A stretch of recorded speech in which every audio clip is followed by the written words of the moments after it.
falta en los eventos sociales.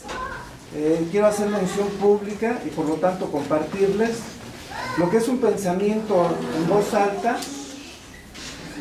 y que básicamente consiste en que, aunque tengo muy bien identificados aquellos elementos y aspectos que de la UNAM extraño desde hace ya varios años, hoy al escuchar al doctor Luera ratifico que uno de los que más me pesa es ya no escuchar análisis tan sistemáticos, bien estructurados, profundos, elocuentes y propositivos, que con palabras entendibles, pero con todo un basamento teórico, nos ilustran sobre temas no solamente de interés, sino de actualidad, y poco tratados o en ocasiones con tratamientos superficiales o peor aún, tendenciosos, con la gran ventaja del atractivo visual por lo abigarrado y original de las imágenes que nos presentó, aunque lo criticable es que en algunos de los momentos de la presentación audiovisual pareciera que estábamos ubicados en el sexenio de Miguel de la Madrid,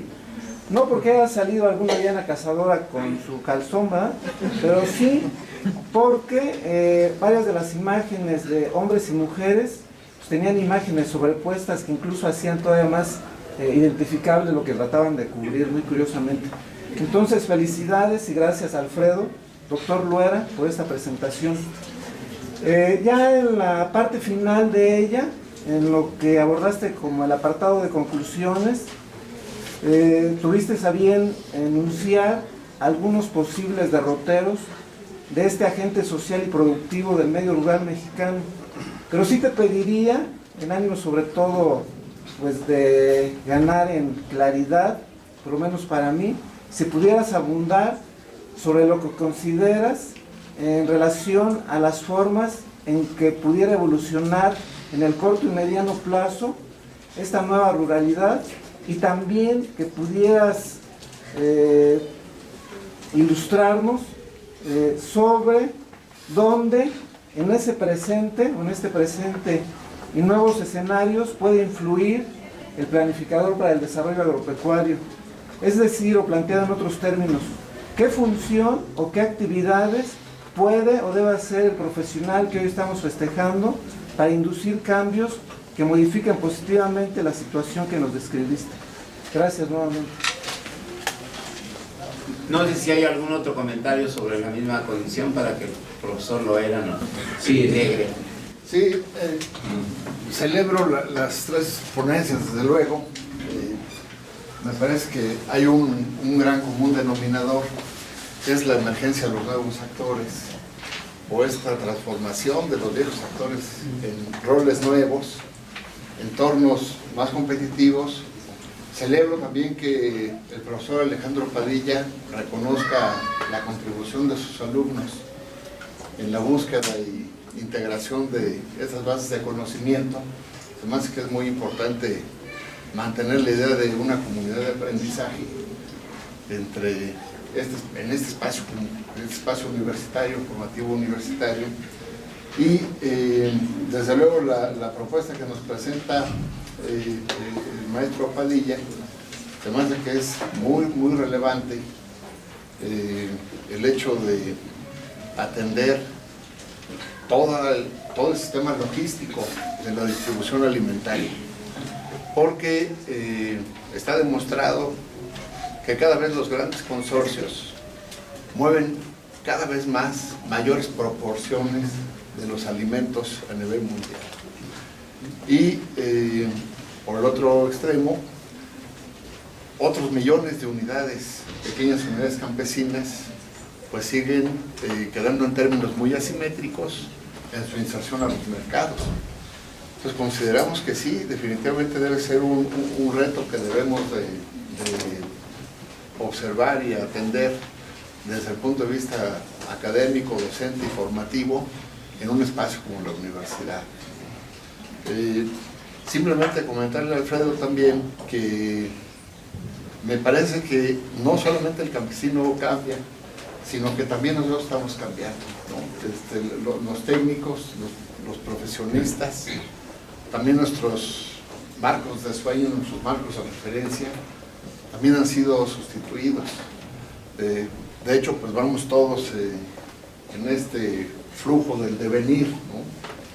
Y también nos implica un reto importante, ¿no? Porque muchas veces no nos damos cuenta de que ese devenir también nos impacta de manera pues determinante, y nos quedamos un poquito a la saga de los procesos, como dijo el maestro Padilla. La realidad nos supera, es vertiginosa. Gracias.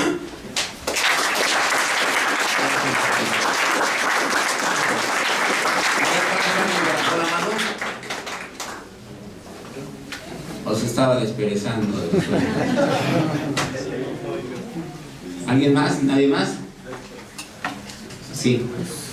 Mi pregunta es para el doctor Alfredo, José Alfredo. Usted hizo bastante énfasis en la polivalencia del campesino. ¿A qué se refiere con eso, Pedro? Un campesino no era un monoproductor. El campesino, les digo, la nueva figura es el agroproductor, o quizá vayan a ser el productor empresarial, el agricultor empresarial, el agricultor rentable. Pero la figura del campesino tradicional, que todavía sobrevive en 3.5 millones, pero todos ellos casi en promedio de 60 años, sí, esta estadística no ha variado desde 1930, creo, diciendo que hay 3.5 millones de campesinos. Lo que ha variado es que ha habido más hambre en el campo. Las nuevas generaciones tienen hambre en esa situación porque ya han quitado todo este acceso a los recursos naturales. Por un lado, le han quitado el conocimiento. Un campesino no era solo la parcela. Los hijos iban por leña, iban por agua, o sea, iban por el gas, o sea, la leña, iban por el agua entubada, o sea, el agua para tomar. Los viejitos cuidaban los animales, la mujer, la abuelita, bueno, con su telar de cintura hacía la ropa, tenía el conocimiento para curar, tenían en su traspatio hasta 60 variedades de plantas entre comestibles, frutales, animales, hasta gallinitas, plantas medicinales, la hierbabuena, todo lo que les permitía sobrevivir sin necesidad de ir a comprarlo. Todo esto se lo han quitado, cambiaron las gallinitas por el French Poodle, cambiaron las gallinitas por el pájaro cantor, cambiaron las plantas comestibles y medicinales por los rosales de ornato, comprables, claro. Le destruyeron el traspatio para que no siguiera con esta visión.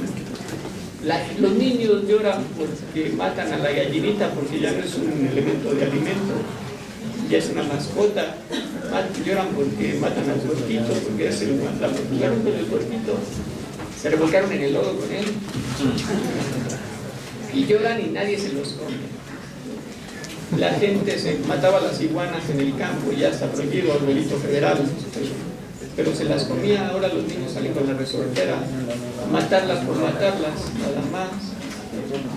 Se comían todo en México desde la época prehispánica, lo que era verde se arrastraba o se movía, se comía. Por modelo moderno ahora todo eso es un producto exótico, así es, se puede comprar a precios muy caros.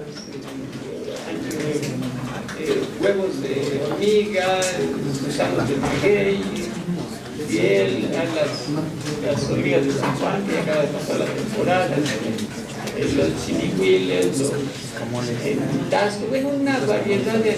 Todo eso le permitía sobrevivir. Ahora todo eso no le servía al mercado, Lo que no pase por el mercado y deje ganancia no le sirve al sistema capitalista. Tiene que quitárselo de las manos. ¿Qué es lo que hacen los grandes países en esto? Meten manzana dumping para hacer tronar los productores de Chihuahua. Cuando tronaron los productores de Chihuahua, pues ya viene al precio más elevado, ¿no? Ahorita está a 16 pesos en las tiendas comerciales, por cierto. ¿Y qué hacen los de Chihuahua? Pues, ¿qué hace el sistema para quitarle el control de la producción de alimentos? Le regala fertilizantes. El año pasado regaló fertilizantes para la producción de maíz en el campo. Los productores tuvieron mucho maíz con mucha esperanza, pero ya no lo pudieron vender. Se les llenó de gorgojos, se les humedeció, renació. Lo tuvieron que vender como a 3 pesos el kilo. A este año se aplicó el teorema de la telaraña, pues decepcionados por la pérdida, ya no sembraron por puro coraje, dijeron, me voy a desquitar con el sistema, pero se desquitan con ellos mismos. Y el año que entra va a estar más caro. Además de que los precios del petróleo bajaron a la mitad, ya no va a haber tanto dinero para repartir así. Claro, reparten para ocultar el desfalco que hacen del gobierno, todo lo que se clavan en el gobierno. Bueno, ahora, este campesino tenía N actividades, quizá cuando menos unas 50 que le daban alimento. Sabía hacer artesanías, las artesanías ya se volvieron una obra de arte que tú compras y que la compras muy bonito en el pueblo mágico, pero le llevas a tu casa y la pones aquí, no checa, la pones allá, no checa, la subes al ropero, nadie la ve, ahí checa, o hay que regalársela a alguien porque en su cumpleaños, porque a ti ya no te sirve, no sirve. La artesanía antes tenía una función práctica, tenía un sentido, una utilidad, ahorita es un adorno. Pero todo esto le permitía sobrevivir al campesino. ¿Qué se está tratando de hacer del campesino? Que no sepa de nada, tenga que comprar la ropa, las medicinas, los alimentos. Horrible ver que la Maruchan va al 25% de crecimiento en consumo en el campo, ¿no? Horrible ver un niño que sale de una casa del campo, todavía medio adormilado, y lo mandan a la tienda o por dulces o por una Maruchan para darle comer. Y peor aún ver que un niño va a la escuela, al kinder, con el estómago de farol, ¿no? Cuando es un café, donde hay café. Sí. Y la desesperanza que hay en el campo, en el sistema educativo, un tema que no tiene proyección, no tiene futuro en el campo, porque ven a sus hermanos mayores que salieron de la secundaria, o quizá del bachillerato, que hay en muchos pueblos, pero no tienen trabajo ni dinero para ir a estudiar a una universidad, y aún los que salieron de la universidad están, como todos, va a ser luchando por un empleo. Entonces entran al kinder y nada más los entretienen.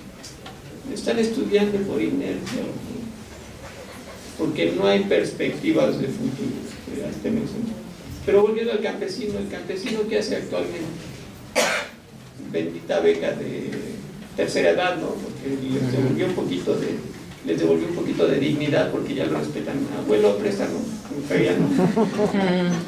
Pero lo metieron al mercado, no está haciendo un ser productivo, no está dentro de la lógica del sistema productivo, ya no controla la casa, ya la casa es un caos. Ustedes ven los Facebook, métanse a ver Facebook del pueblo más, de la zona más marginada, y ven a los muchachos como si estuvieran viviendo eso. En Polanco, yo creo. Pero están viviendo una realidad en un pueblo de alta marginación, pero tienen acceso a internet por 8 pesos. Eso cambia entonces su visión. Viven una realidad virtual, así como ustedes la viven también, todos la vivimos. Vivimos una realidad que no es la realidad, pero las necesidades son lo real. Pero este era, para el campesino tradicional, su Banco de México era salir, ir a cazar un conejo, ir por el agua, ir por la leña. Si no tenían que comer, pues esta por ahí lluvias, pues vete por unos hongos, vete a Huautla por otros hongos con la salida. Te diviertes, ¿no? Y salías y tenías resuelto el problema de comer en muchos aspectos. Ahora ya no. Todo lo tienes que comprar en el mercado. Y por desgracia venden cada vez dulces más corrientes y más dañinos para... hasta aquí en la besará. Muy baratos, pero te calman el hambre, es caloría rápida, te engaña el hambre más rápido. Pero a largo plazo, las consecuencias son muy graves. Sí, entonces el campesino era polivalente, polifuncional, tenía 50 actividades que le permitían tener alimentos, sobrevivir viviendo sin necesidad de... Ahora no. Gracias. ¿Algún otro comentario?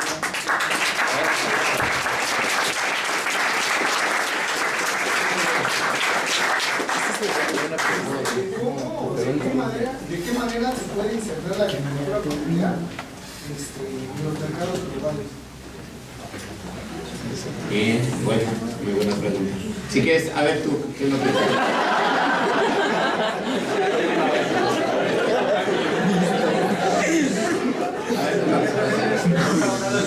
sistema Sí. más o menos,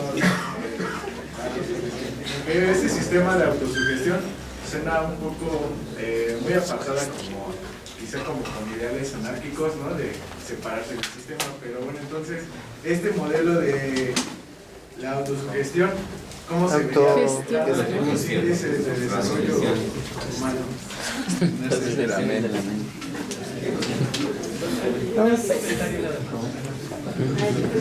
Sí, quizá el Gabriel y ahorita ellos les pueden comentar algo, pero siempre en todos los semestres hemos llegado a la conclusión de que uno de los problemas en el campo es la organización. Creo que sí, siempre se lo destacamos a la organización. Pero ¿qué es la organización? La organización es la normal, la relación entre los actores y con los procesos también. Si quieren organizar un buen proceso, deben establecer las normas de cómo va a operar, o sea, las reglas del juego. No pueden dejar un buen proyecto a la buena voluntad. La buena voluntad no existe. La buena voluntad es, venga todos tu reino, venga todos, todo para el ganador, o hoy no tengo ganas, o hoy no me siento, no quiero, voy a faltar porque tengo que ir al doctor. Eso no funciona, todo debe estar normado. Un buen modelo de planificación, la Coca-Cola, las grandes compañías planifican y son efectivas porque todo lo tienen bien normado. El modelo de la empresa familiar, debemos, si vamos a entrar a competir dentro del mercado, tiene que estar bien normado. Si no pasa lo de la tienda de la esquina, ¿no? De ahí agarras para el teléfono y vas descapitalizando. Si ahí llegan los amiguitos de tu hijo y te agarran mercancía y vas descapitalizando. De ahí agarras del cajón para los camiones para venir a la FES y vas descapitalizando. De ahí agarras para piquito, y de pronto te das cuenta que ya no tienes tiendita. A ver, ¿sí? ¿Qué es la planificación? Tiene dos principios básicos: organizar en el espacio y administrar en el tiempo. Tienes que organizar los elementos y administrarlos en el tiempo. Bases de la planificación: diagnóstico, comunicación, control y ejecución. Sí, pues, perdón, ejecución y control. Y reformulación para reestructurar tu estrategia. Tienes que hacer un buen diagnóstico, tienes que organizarlos bien en la formulación, tienes que echarlo a andar y administrarlo, o sea, control de la ejecución. Tienes que analizar los resultados y volver a reestructurar. Si la realidad cambió, como siempre cambia, tienes que buscar nuevamente una estrategia que te permita sobrevivir, seguir sobreviviendo. No puedes hacer un proyecto que quede estático en el tiempo, porque la realidad lo rebasa muy rápido. Tienes que hacer proyectos con vida y proyectos con crecimiento, en ese sentido. ¿Sí? Nuevamente, la empresa familiar, entonces, si ya todos tenemos en la cabeza el modelo familiar, hasta en las telenovelas, la heroína que nunca hizo nada fue una talegona. De pronto le heredan una empresa y hoy tiene que entrar el modelo empresarial, ¿no? Pero la realidad es más difícil, ¿no? Pero el modelo hacia donde va el mundo, no solo el país, pues, de modo tienes que entrar a la empresa. Para entrar a la empresa tienes que organizarla, ¿sí? Y tienes que administrarla, ¿sí? Si no, no funciona. Aunque seamos la familia, tenemos que ser organizados y administrados en ese tema. Creo que no tiene otra salida si vamos a entrar al mercado. Podemos entrar y como los delfines, a lo mejor llegaron a la tierra, vieron que era tan difícil sobrevivir en la tierra, estaban creándose muchas reglas de sobrevivir, se regresaron al mar, andan encuerados y a comer, ¿no? Y se dice que son los más bien los más inteligentes. Pero, finalmente tienen que organizarse para poder organizar. ¿Y qué es la organización? Normas, reglas, algo que a nadie nos gusta, pero que sin reglas ni la naturaleza sobrevive. En temporada de lluvia, ustedes si son observadores, ven que una semana estalla una plaga, ¿sí? De un bicho X. A la siguiente semana la plaga es diferente. a la siguiente, la plaga es diferente, otro bicho distinto, ¿sí?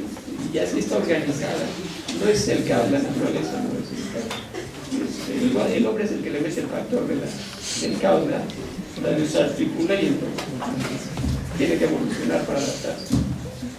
Organicen, administren, pero en serio, la base de la organización es las reglas del juego estén claras. Y no deje nada al albedrío ni a la buena voluntad. Bueno, yo como fui el que presenté lo de la agricultura familiar, pues creo que va dirigido un poco para mí la pregunta, sí, ¿verdad? Y sobre todo por esta acción anárquica. Y bueno, pues, y yo realmente me siento muy congratulado porque estoy con todos profesores míos en la mesa, todos fueron mis profesores,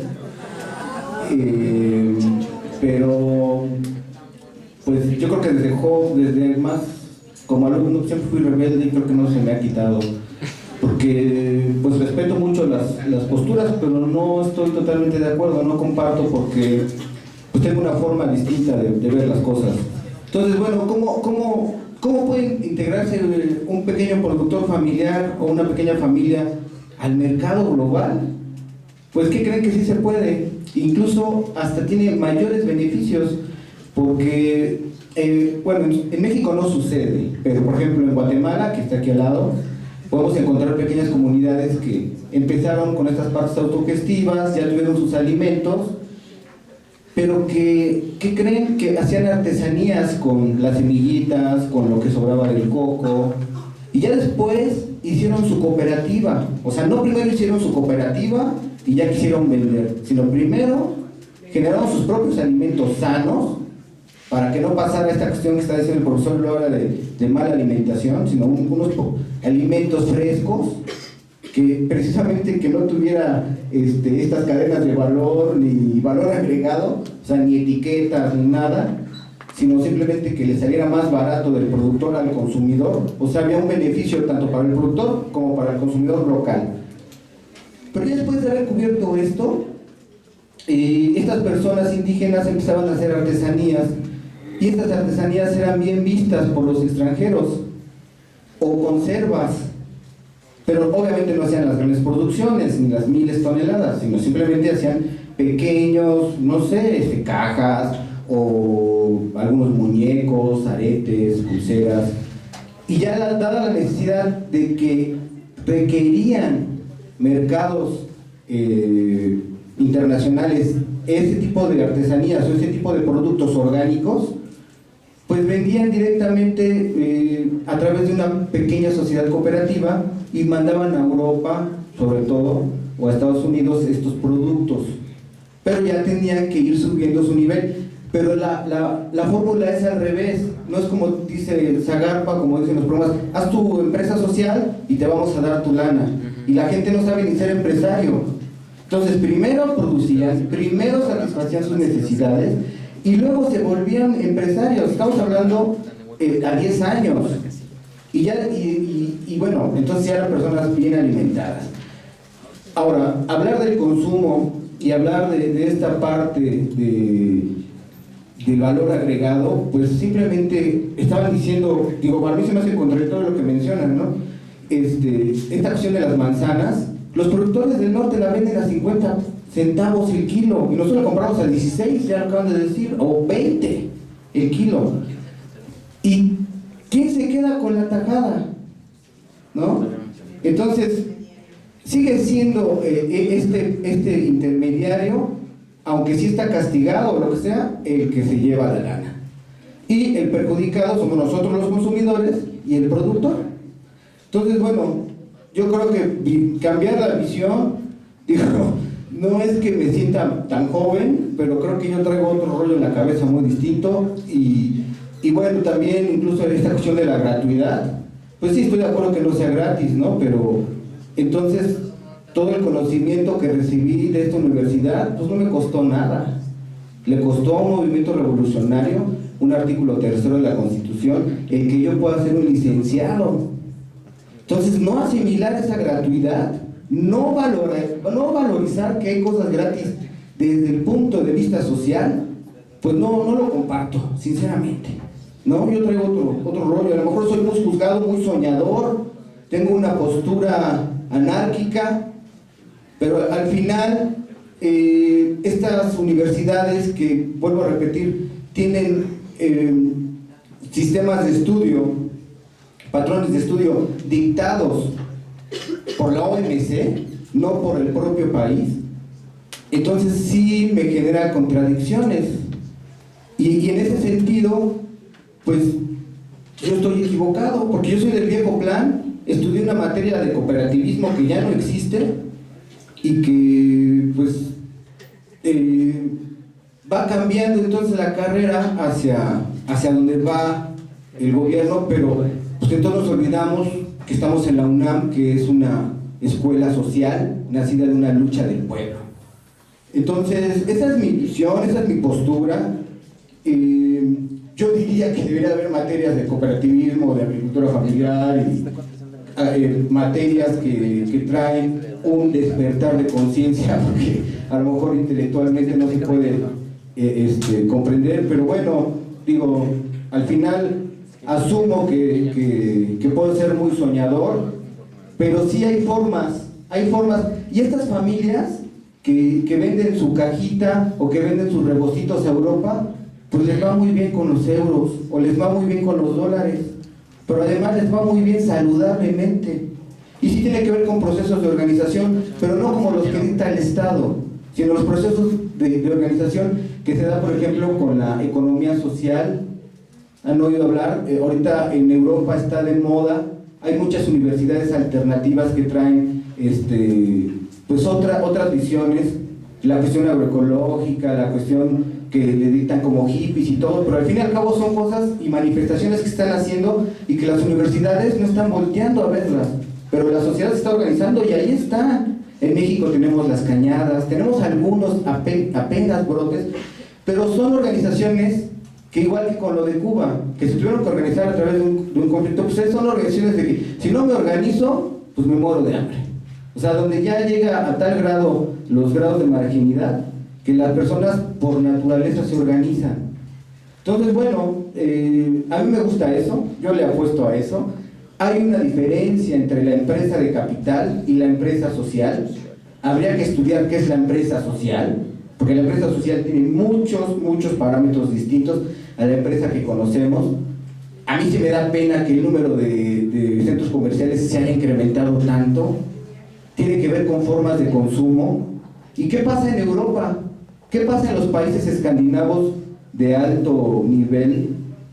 Ustedes saben que ahí no tienen los productos etiquetas, por ejemplo, que las personas ya saben a lo que van a consumir y han pasado por procesos de educación. Yo mencionaba que la educación es la parte más importante. Nosotros, los mexicanos, no estamos educados para consumir, somos un país consumista.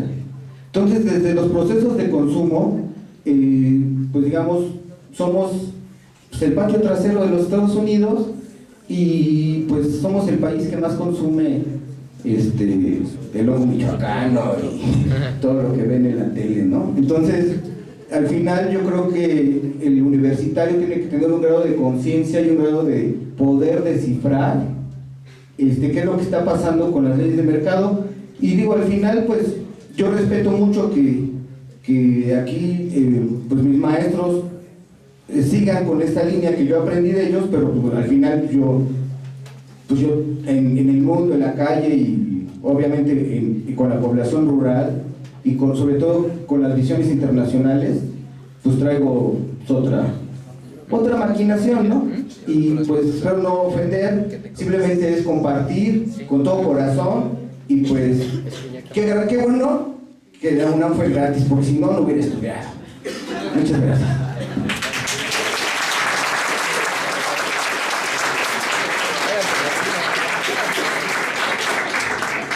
Bueno, yo solamente quiero comentar lo siguiente.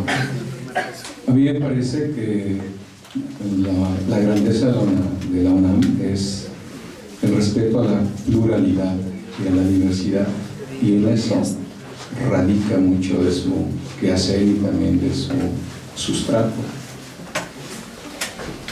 Yo recuerdo mis viejas clases, vamos a decir, de economía campesina, ¿no? Aquí en esta universidad. Y leíamos, o sea, igual sobre esta utopía, vamos a decir, o sea, de la autosuficiencia, ¿no? Estoy hablando del año del 76, cuando ingresé a esta universidad, o sea, soy alumno de la primera generación de la carrera de Sociología, desde que se fundó la escuela. Lo cierto es que en esos años, o sea, se creó una discusión, ¿no? Se hablaba de los campesinistas y de los descampesinistas, ¿no? Entonces los descampesinistas planteaban que, bueno, que a la vuelta de la esquina iban a desaparecer, o sea, los campesinos, ¿no? Y sobre todo en México, ¿no? A partir del modelo, vamos a decir, de estudio que se traía de la Unión Soviética, sobre todo con teóricos como Chayano, ¿no? Y Nekowski, que hablaban de la pequeña propiedad. Vino la caída del muro y pues las cosas se transformaron. Y en nuestro país, o sea, quienes auguraban que los campesinos iban a desaparecer, pues no han desaparecido. Ahí están. Producen en condiciones muy adversas y lo loable es que en esas condiciones adversas producen para ellos, para su subsistencia y lo poco que pueden lanzar al mercado. Soñar es bueno, pero también es bueno reconocer la diversidad en la que nos movemos. Lo social no solamente tiene que ver, o sea, con grupos de productores campesinos o indígenas, también hay grupos, vamos a decir, de carácter cultural, también hay grupos, o sea, empresarial, que constituyen parte de este tejido social que es nuestro país. Y entonces solamente querer mostrar una parte de la realidad, me parece que no estaríamos actuando éticamente. Y lo ético es exactamente eso, mostrar las distintas realidades que hay y que ustedes en su calidad de estudiantes se queden con aquello que les atrapa, con aquello con lo que ustedes están convencidos. Porque no lo vamos a convertir en dogma, ni siquiera vamos a decir, yo estoy planteando la defensa ultranza de un modelo, vamos a decir, de distribución de alimentos, no. Solamente lo que yo planteo es que esto es lo que existe. Y voy a un caso. Si revisamos la mayor parte de las tesis que se han hecho aquí en esta licenciatura, son muy poquitas las que le han dedicado al tema de la comercialización. Y cada uno de ustedes que ha ido a una práctica, pueden ir a una práctica de suelos, pueden ir a una práctica de clima, de lo que ustedes quieran, pero terminas enterándose de cómo producen y qué problemas tienen en materia de comercialización. Y entonces lo que nosotros queremos, o mi planteamiento está enfocado en el sentido de que veamos estas realidades, ¿no? Cerrar los ojos es entonces mentirle a los productores. ¿Por qué? Pues porque les estamos vendiendo un sueño, o sea, de que son ellos autosuficientes, es solamente, vamos a decir, con que resuelvan el problema de comer, es lo fundamental. Yo creo que no. Yo creo que también, o sea, es para que tengan mayores herramientas y mayores recursos, pues hay que mostrarles, o sea, lo que existe en este momento en nuestro país y en el mundo entero. Quizá varios de ustedes a lo mejor no han terminado, así como de, o a lo mejor fue un poco rápido, pero de sopesar lo que representa en estos momentos para nuestro país que se haya abierto al mercado global, firmando 12 acuerdos comerciales. Pero también la parte importante que hay que destacar es lo que a algunos grupos sociales les representa haber firmado ese tratado comercial. Ya no di un dato, pero solamente de los datos que di las tiendas de autoservicio generan más de 300,000 empleos, ¿sí? Y cerrar los ojos, ¿no?, a esta realidad me parece que no nos hace ser buenos universitarios. Y quiero concluir con lo siguiente. El gobierno de la Ciudad de México, ante el problema, que así lo consideraron, de la proliferación de tiendas comerciales, sacó una norma, es la norma número 29, de regular la creación de nuevas tiendas comerciales. Es como querer oponerse a la rueda de la historia, ¿no?, a la rueda del progreso. Finalmente, la realidad es esta, y cada quien tome lo que quiera de esa realidad, lo que no, dejarlo ir. Yo no voy a polemizar ahorita en este sentido, ¿no? Simplemente creo que los cursos, los textos que yo leí, la realidad a la que me enfrento cuando voy a las prácticas de campo, más que cambiar para mejorar en las comunidades rurales, ha sido para ir en un proceso de pauperización cada vez más fuerte, ¿no? Y hay un tema, o sea, que flagela mucho a las comunidades rurales, pero también a las comunidades urbanas, que es el flagelo del narcotráfico, ¿no? Si cerramos también los ojos a esta realidad, bueno, pues entonces estaríamos pensando que no pasa nada, que podemos ir tranquilamente como hace 20 años a las comunidades y caminar con seguridad. Eso no es posible ahora. Tendríamos que dejar reconocer que muchos productores, si antes eran presionados o obligados a producir estupefacientes, hoy es más fuerte, y que muchos han tenido que abandonar sus comunidades y sus tierras. El dato que yo di hace rato de 11.8 millones, yo no lo inventé, lo maneja el propio Instituto Nacional de Geografía y Estadística, y lo maneja la propia Secretaría de Relaciones Exteriores, el Instituto Nacional de Migración, ¿no? O sea, no son datos que se estén inventando. Pero ¿qué significa que 11.8 millones estén fuera del país? Es una pena, yo lo he dicho, que tienen que ir a buscar los recursos a otros lados. Si yo pregunto cuántos de aquí, o sea, reciben remesas en sus familias, seguramente que hay varios. Y esas remesas son las que también contribuyen al gasto familiar. Querer oponerse al tema de la globalidad en estos momentos, solamente hago una pregunta, ¿no? La ropa que traemos, ¿cuánta es hecha en México y cuánta es que viene de otros países, que fue maquilada en otros países? Ustedes mismos lo pueden ver en las etiquetas, hecho en Bangladesh, hecho en Turquía, hecho en Guatemala, ¿no? ¿Por qué? Bueno, pues porque los capitales, los grandes capitales, lo que hicieron fue una estrategia muy interesante de no producir en sus países para conservar y cuidar sus recursos, y sí fuera del país, en los países de América Latina, en algunos de Asia, ¿no? Mi comentario final sería este, jóvenes, ¿no?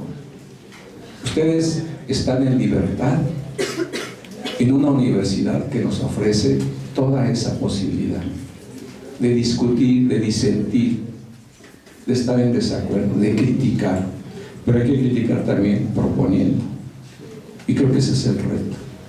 Yo los invito a que le piensen que todo proyecto productivo que no contemple el tema de dónde vender, pues eso es lo que le pasa incluso a las unidades de producción familiar. Esos son los aprietos a los que se enfrentan. Y que a partir de una unidad de producción familiar se puede construir una empresa mayor, yo creo que sí. Hace rato yo ya no lo comenté, pero por ejemplo la experiencia del Barzón fue en ese sentido. ¿Qué hizo, no? Integrar a los familiares en empresas y que están funcionando. Entonces lo que se busca es hacer los famosos clusters, ¿no? O sea, diferentes empresas que se pueden ayudar entre ellas, ¿no? Las que se produzcan los insumos, las que produzcan, o sea, tal semilla, las que produzcan tal envase, etcétera, ¿no? Pero es posible. Y ese es el reto. Hacer que nuestros pequeños y medianos productores saquen los mejores beneficios de todo este proceso de globalidad. Porque el otro es sustraerse, y entonces no los vamos a ayudar. Aquí lo básico es decir, cuando vamos a las comunidades, nosotros ¿qué les damos? O cuando terminamos la licenciatura y hacemos una tesis, ¿la devolvemos? No la devolvemos. Nunca más nos volvemos a pagar en esa comunidad. Por eso yo planteaba, ¿no? Veamos de qué manera podemos también insertarnos con el trabajo comunitario y darle seguimiento. Yo creo que eso, el vínculo entre estas pequeñas comunidades y nuestra universidad puede ser muy grande. Muchas gracias.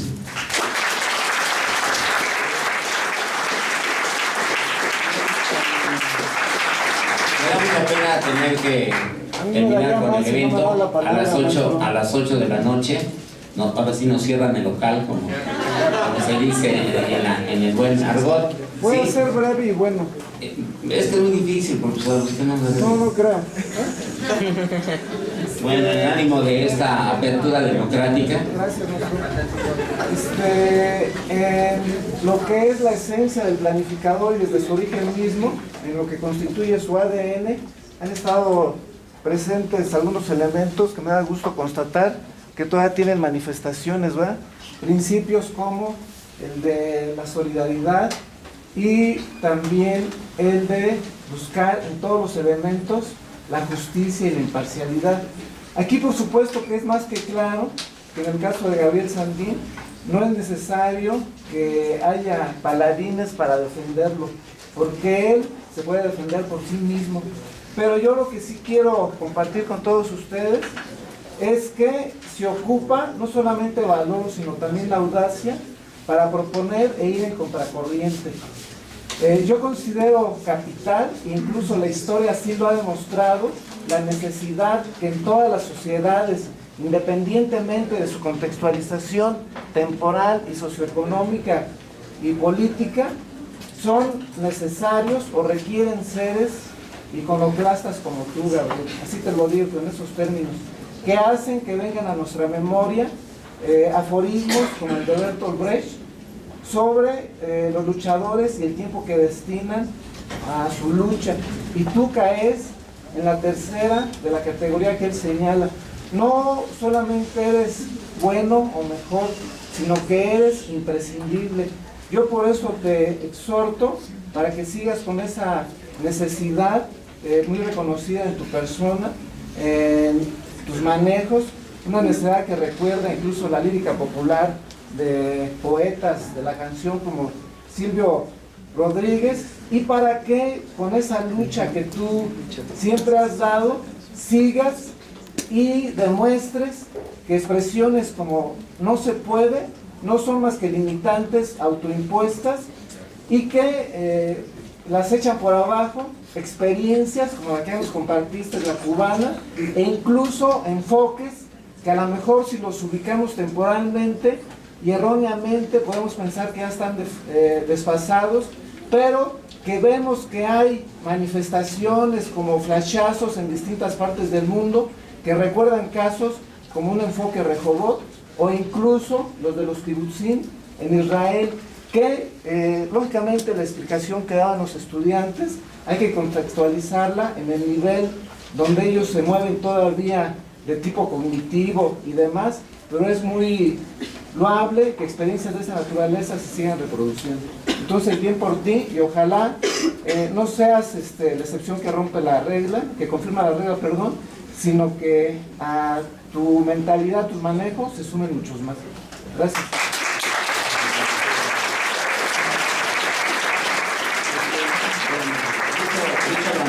Y aceptando el comentario del profesor que me antecedió, y me voy a permitir hacer la entrega de los certificados o reconocimientos a la participación de nuestros ponentes de esta noche. Al doctor José Alfredo Loera Esparza,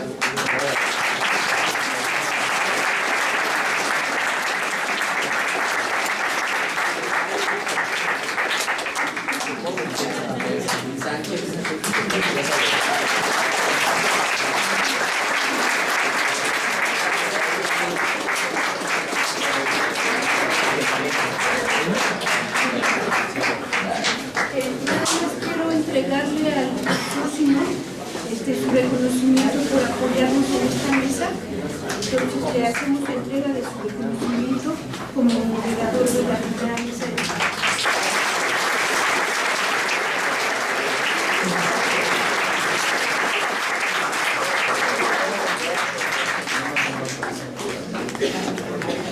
Los esperamos el día de mañana, chicos. el día de mañana a la misma hora.